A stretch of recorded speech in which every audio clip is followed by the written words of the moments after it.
할렐루야. 오늘도 하나님의 크신 은혜와 축복이 함께 하시길 주님의 이름으로 축원합니다.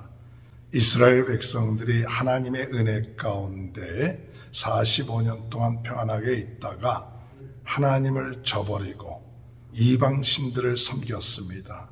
그 이방신들을 섬김으로 인하여서 18년 동안 고통을 당하고 암몬 자손이 괴롭히는 그런 가운데 비로소 그들이 하나님 앞에 회개하기 시작했습니다. 하나님, 우리를 도와주옵소서, 우리를 구원해 주옵소서 간구를 합니다. 그런데 하나님께서는 내가 너희들을 그 많은 민족들 가운데서 고통을 당할 때 구원해 줬는데 너희들은 나를 섬기지 아니하고 다른 신을 섬겼지 않았냐?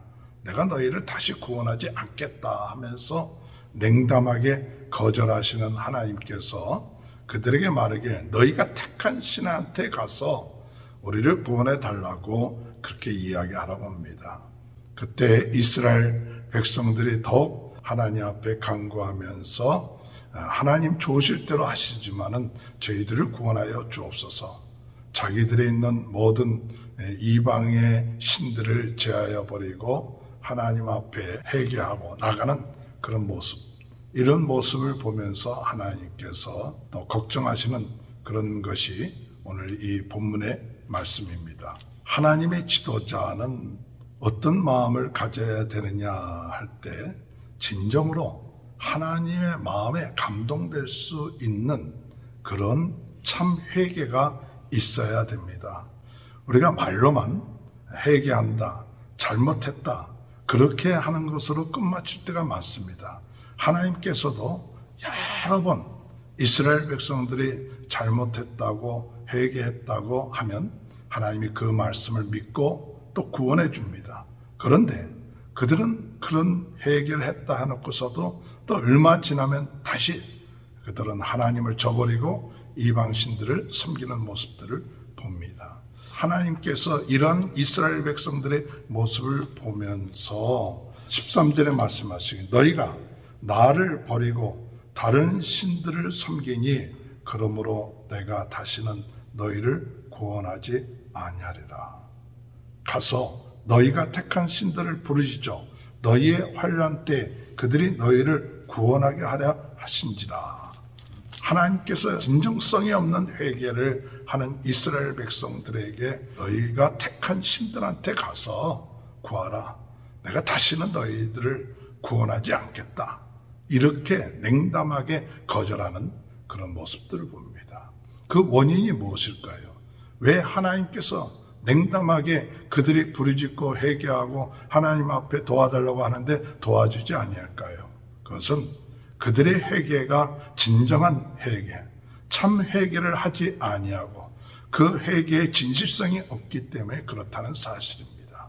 오늘 우리 하나님의 지도자들은 하나님 앞에 진정으로 우리의 잘못과 우리의 부족함을 깨달을 때 진정한 말로만이 아니라 그 마음속 깊숙한 곳에서부터 우러나오는 회개와 하나님을 섬기는 그런 결단이 있어야 됩니다.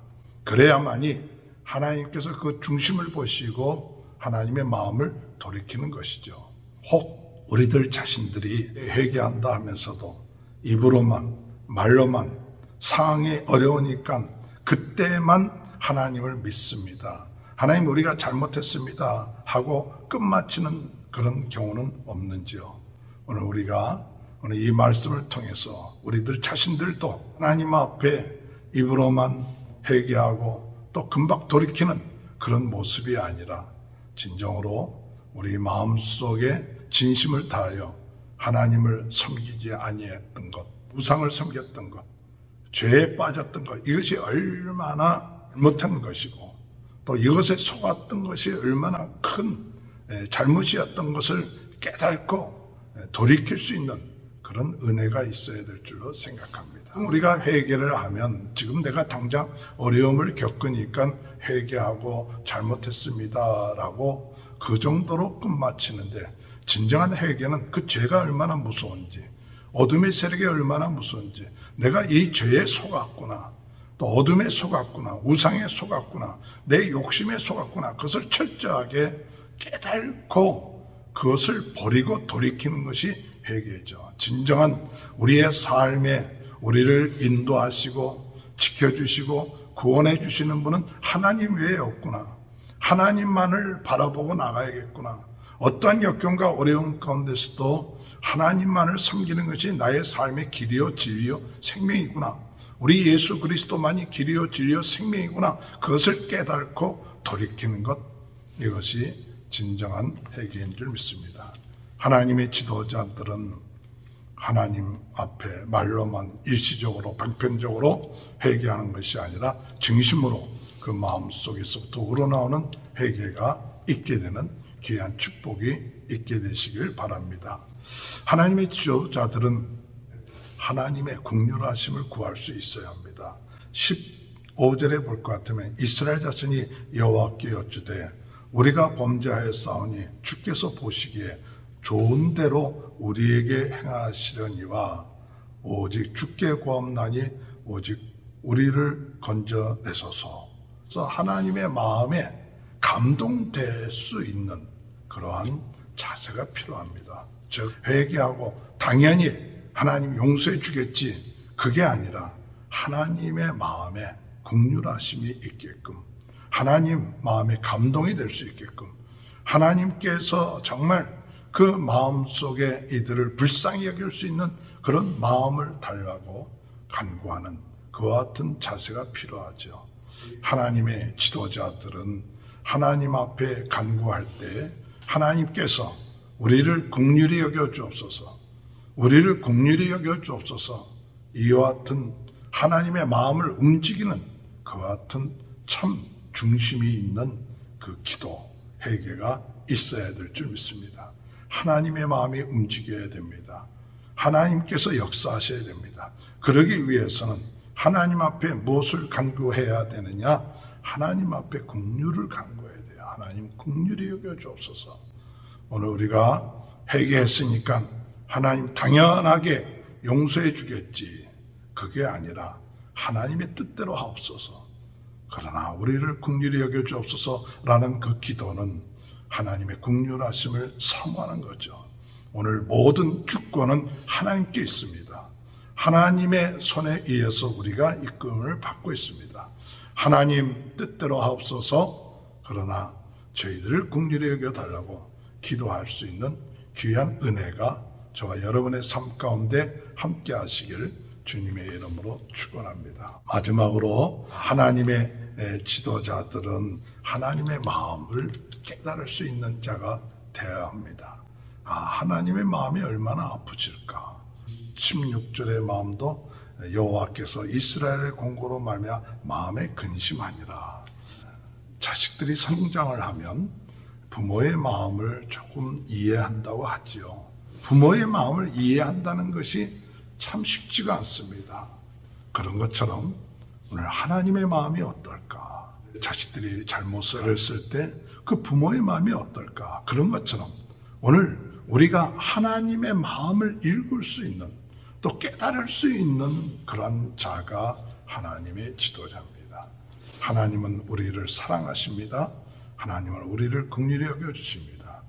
말씀으로는 내가 구원하지 않겠다 그렇게 냉담하게 거절했지만은 하나님은 그 마음이 아프시고, 마치 부모가 자식이 잘못할 때 그 마음이 아프신 것처럼 그 마음이 아프신 것이죠.